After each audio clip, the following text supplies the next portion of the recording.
Bongkar jangan tak bongkar, bongkar sampai terlunde. Ulas jangan malu-malu, biar semua orang tahu, bongkar sampai terlunde. Petang ini, Najib menerima berita yang paling menyedihkan dalam seluruh pembicaraannya.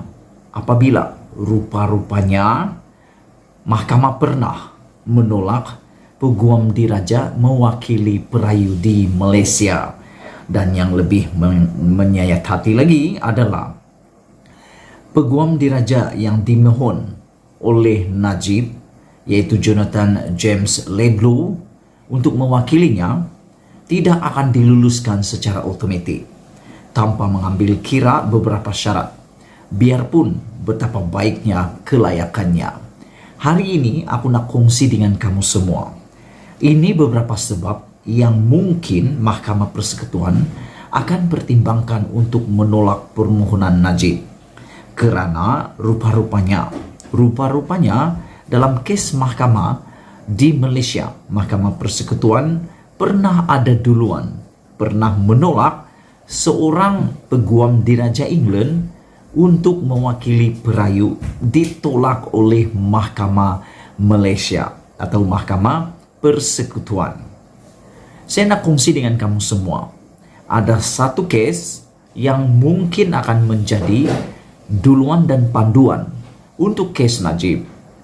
Mengikut rekod pada tahun 2006, sebuah syarikat tempatan cuba menggunakan perkhidmatan Peguam Diraja UK, yaitu QC Kerry Blake, yang dikenali secara profesional sebagai Kerry Booth, yang hadir di Mahkamah Persekutuan bagi pertikaian komersial yang berterusan.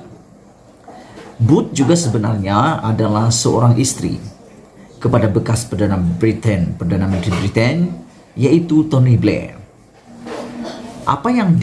Keputusan yang dibuat oleh Mahkamah Persekutuan Malaysia adalah badan-badan institusi seperti Jabatan Peguam Negara, Majlis Peguam Malaysia, dan Jawatan Kuasa Peguam Kuala Lumpur kemudian telah mengambil pendirian untuk bersatu menentang permohonan Booth. Bermaksud Mahkamah Persekutuan dan semua badan institusi kehakiman yang ada di negara kita seperti Peguam Negara, Majlis Peguam Malaysia, dan Jawatan Kuasa Peguam Kuala Lumpur telah menolak permohonan Booth untuk mewakili perayu. Walaupun mahkamah sebenarnya telah mengiktiraf kelayakan Booth sebagai QC terkemuka yang telah mengkhusus dalam undang-undang komersial, mahkamah juga bertanya. Ini yang paling penting untuk kamu tahu. Jadi tolong share video ini, komen video ini supaya Anda tahu apakah ini juga akan menjadi panduan duluan kepada kes Mahkamah Najib. Yaitu, Mahkamah bertanya bagaimana Booth akan dapat membantu kes itu kerana dia tidak terlibat semasa peringkat perbicaraan. Kes Najib juga serupa.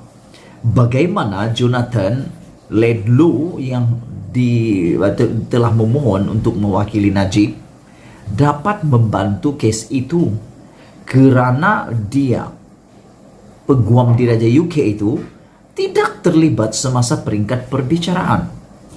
Bagi mereka yang waras, kamu tentu setuju bagaimana peguam itu dapat membantu dalam kes itu, sedangkan dia tidak ada dalam semua proses perbicaraan daripada peringkat awal sampai peringkat akhir, sehinggalah kerayuan di mahkamah rayuan. Jadi bagaimana peguam tersebut dapat membantu? Pada pendapat saya, betul dia tidak berada dalam peringkat perbicaraan itu. Mahkamah juga menyatakan bahwa adalah tidak benar bahwa tiada peguam bela atau peguam cara tempatan yang berkualiti dan dalam kalangan 12,000 daripada peguam di Malaysia, atau hari ini lebih 12,000 peguam bela yang ada di Malaysia yang mempunyai kelayakan dan pengalaman yang sama. Inilah yang pernah aku cakap sebelum ini dalam ulasan aku.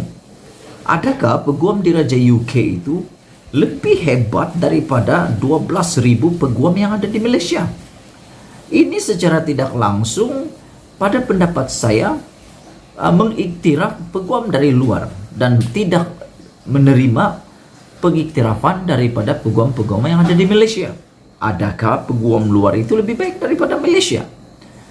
Adakah ini adalah pengesahan bahwa peguam di Malaysia ini lebih rendah taraf daripada peguam di Raja UK itu? Ini yang ditanya oleh Mahkamah Persekutuan atau Mahkamah Persekutuan dalam kes itu.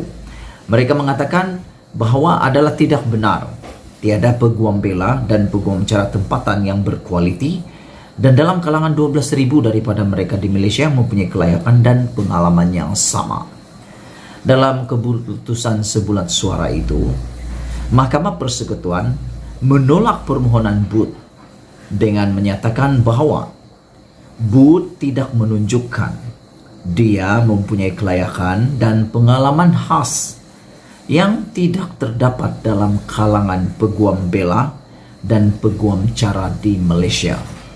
Antara lagi perkara yang aku jadi bingung adalah bagaimana peguam yang dilantik itu dapat membantu dalam perbicaraan Najib. Dia boleh berbahasa Melayu kah? Itu persoalannya. Karena orang yang boleh berbahasa Melayu direct to the point berbanding yang ditranslate saja, aku pikir yang direct to the point itu lebih baik. Melayunya lebih baik. Dan aku pikir caranya rupa-rupanya begini. Sesiapa peguam di Raja UK yang membantu Najib itu perlu memberitahu Mahkamah Persekutuan kenapa beliau lebih layak berbanding peguam-peguam yang ada di Malaysia. Adakah dia mempunyai kehebatan lebih baik daripada peguam di Malaysia? Rayuan Najib berhubung kes SRC di Mahkamah Persekutuan akan menjadi rayuan terakhir yang boleh diteruskan bekas Perdana Menteri itu.